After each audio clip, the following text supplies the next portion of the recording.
Page number 14। लेकिन हरिहर काका सोच कुछ और रहे थे और वातावरण कुछ दूसरा ही तैयार हो रहा था। ठाकुर बाड़ी से जिस दिन उन्हें वापस लाया गया था, उसी दिन से उनके भाई और रिश्ते नाते के लोग समझाने लगे थे कि जिसके विधिवत अपनी जायदाद वे अपने भतीजों के नाम लिख दें।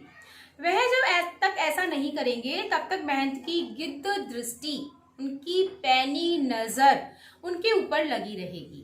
सिर पर मंडरा रहे तूफान से मुक्ति पाने के लिए उनके समक्ष अर्थात उनके सामने अब यही एकमात्र रास्ता है। जो उनके परिवार के लोग थे वे उन्हें समझाने का प्रयास कर रहे थे कि कहीं ऐसा ना हो कि आपके जो 15 बीघा खेत है वह ठाकुरबाड़ी के नाम चले जाएं, तो उससे पहले ही आप अपने भाइयों के नाम, अपने भाइयों के परिवार के नाम यह 15 बीघा खेत लिख दें। सुबह दोपहर शाम रात कहीं तक यही चर्चा।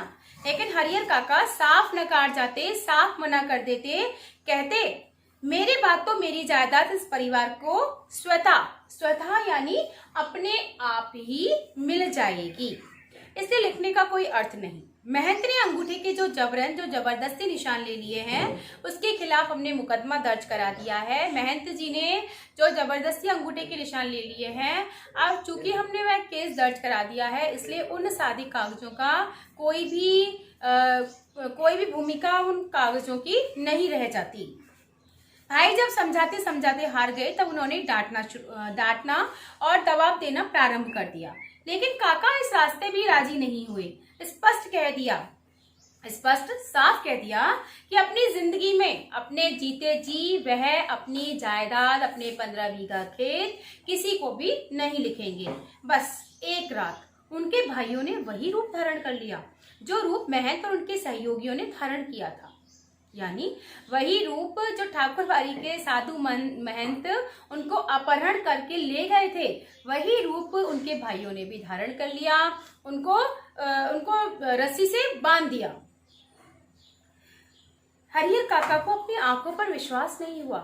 वह विश्वास ही नहीं कर पाए या यकीन ही नहीं कर पाए या सोच ही नहीं पाए कि उनके भाई भी उनके साथ ऐसा व्यवहार कर सकते हैं।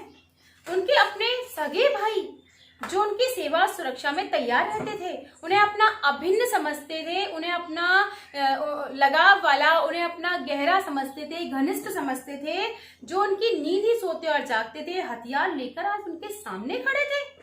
कह रहे थे सीधे मन से कागजों पर जहां जहां जरूरत है, जहां जहां आवश्यकता है, अंगूठे के निशान बनाते चलो, अन्यथा मारकर यही घर के अंदर गाड़ देंगे।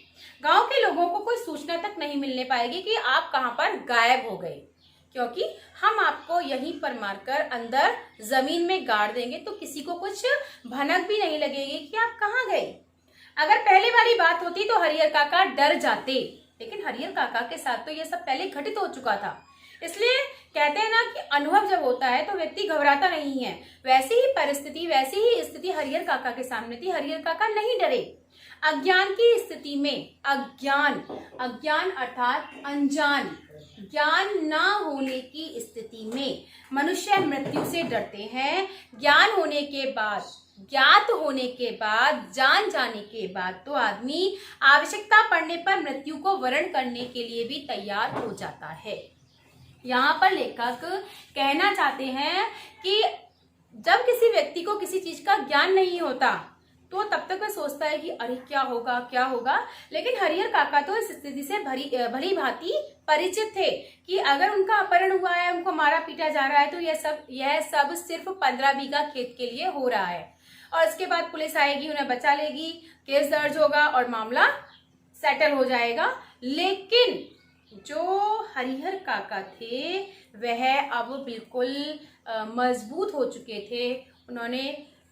उनको कहा कि तुम्हें जो करना है कर लो। हरिहर काका ने सोच लिया कि ये सब एक बार ही उन्हें मार दे तो ठीक हो जाएगा, लेकिन अपनी जमीन लिखकर रमेसर की विधवा की तरह शेष जिंदगी में घुट घुट कर मरे, यह ठीक नहीं होगा। रमेसर की विधवा को बहला फुसलाकर उसके हिस्से की जमीन रमेसर के भाइयों ने लिखवा ली थी। रमेसर गांव में एक स्त्री थी, रमेसर की विधवा, उसके भाइयों ने भी उसकी जो संपत्ति थी वह बहला फुसलाकर प्यार से अपने नाम करवा दी और फिर उस स्थिति उस स्त्री की स्थिति ऐसी हो गई थी कि उसके भाई उसे घर में रखना पसंद नहीं करते थे, उसे घर से बाहर निकाल दिया था, उसे खाने पीने को कुछ भी नहीं दिया जाता था। तो हरिहर काका नहीं चाहते थे कि हरिहर काका की स्थिति रामेश्वर की विधवा जैसी हो जाए कि यहाँ इन्होंने हरिहर काका ने अपनी संपत्ति अपने भाइयों के परिवार नाम की और वहाँ उनको निकालकर घर से फेंक दिया जाए। शुरू में तो उस रामेश्वर की विधवा का खूब मान सम्मान हुआ, लेकिन बुढ़ापे में उसे दोनों जून अर्थात दोनों समय का खाना देने के लिए उन्हें अखड़ने लगा था। कोई उन्हें उनके पास खाना देने भी नहीं जाता था। अंत में तो उसकी वह दुर्गति हुई कि गांव के लोग उसको देखकर सिहर जाते यानी कांप जाते।